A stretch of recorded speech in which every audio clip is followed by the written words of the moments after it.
ওই যে ঘুমাইছে, ও উঠছে কয়টায়? ও উঠছে ওর ভাইয়ার সাথে 5টারও আগে উঠে দুষ্টামি করিছে।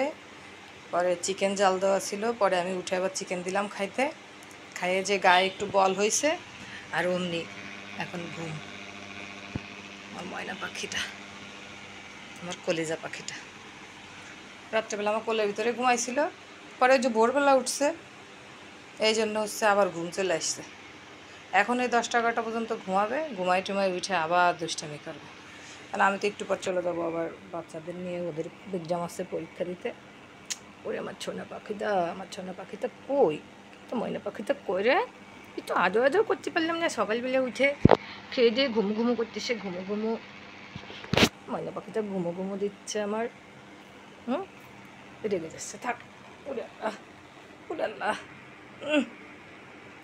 সেই আর মোড়া দিচ্ছে। হয়েছে যে যেখানে ওর যেখানে, মানে আমি রান্নাঘরে না থাকলে রান্নাঘরে ঘুমাইতো না। আমি যে রান্নাঘরে রয়েছি, ও আমার কাছাকাছি পাশাপাশি এরকম থাকবে, থাকে তারপরে ঘুমাবে। এই যে শান্তির ঘুম না মা, কেউ ডিস্টার্ব করে না আমারে, কেউ করে না ডিস্টার্ব।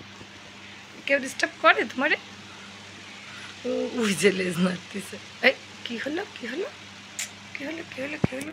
এটা পাখি পাখি পাখি, এটা পাখি। সবাই হালুমের জন্য দোয়া করবেন। ও অবশ্য কদিন ধরে গা চুলকাচ্ছে, ওর হচ্ছে মনে হয় অ্যালার্জির ইঞ্জেকশন দিতে হবে। এইসব জায়গায় সব খুব চারোচারো করতেছে। আচ্ছা দেখি না আমি একটু, এরকম করলে হয়? একটু দেখি না। আচ্ছা ঠিক আছে, ঘুমা ঘুমা।